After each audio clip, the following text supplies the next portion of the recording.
Beginilah aksi demo yang digelar oleh Ikatan Mahasiswa Muhammadiyah atau IMM Bengkulu pada Senin siang di depan kantor DPRD Provinsi Bengkulu.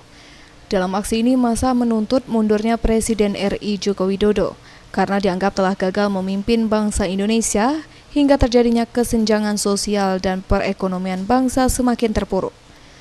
Dalam orasinya, Auzan Da Costa selaku korlap aksi menegaskan bahwa selain menuntut Joko Widodo mundur, pihaknya pun menuntut dan mendesak agar TNI segera mengambil alih negara dan juga meminta agar harga sembako maupun BBM turun serta menolak tenaga kerja asing.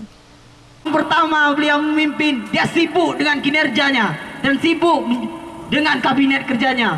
Tahun kedua masih sama kawan-kawan, masih sibuk dengan kabinet kerjanya. Dia memimpin negeri ini layaknya seperti perusahaan, bisnis kong kali keng di belakang tersebut. Tahun ketiga mulai nampak ketimpangan di sana kawan-kawan, kriminalisasi ulama dan lain-lain sebagainya.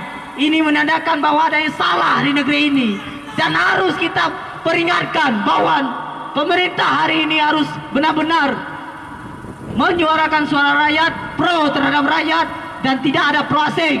Tujuh kawan. Berikut 8 tuntutan IMM Bengkulu. 1. Save rupiah dan secepatnya stabilkan perekonomian bangsa. 2. Tolak impor sebagai alternatif solusi dari pemerintah dan mengutamakan produk lokal. 3. Tegakkan supremasi hukum seadil-adilnya. 4. Tolak tenaga kerja asing. 5. Turunkan harga BBM. 6. Meminta dan menegaskan agar TNI dan Polri netral. 7. Meminta dan mendesak MPR RI atau DPR RI untuk melakukan sidang istimewa mencabut mandat Joko Widodo dari Presiden. 8. Meminta dan mendesak TNI untuk segera mengambil alih negara. Di sisi lain, salah satu anggota dewan yang menandatangani massa yang menggelar aksi, Sujono, akan menerima tuntutan massa dan akan melaporkan ke pimpinan DPRD Provinsi. Ia pun tak menampik jika kegelisahan para mahasiswa akan kondisi Indonesia saat ini benar adanya.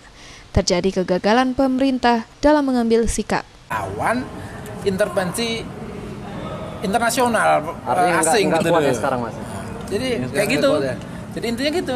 Kuat apa enggak? Kemudian melawan itu. Kalau misalnya Turki misalnya, ya ini contohnya Turki kan Perdana Menterinya dugaannya cukup kuat sehingga kemarin diganggu-ganggu. Ternyata dia sekarang sudah stabil lagi gitu. Oh, bisa dibilang ini gagal ya Mas kepemimpinan Jokowi. Jadi gitu. Bagaimana tergantung kekuatan dari presiden itu. Oki Book, BETV melaporkan.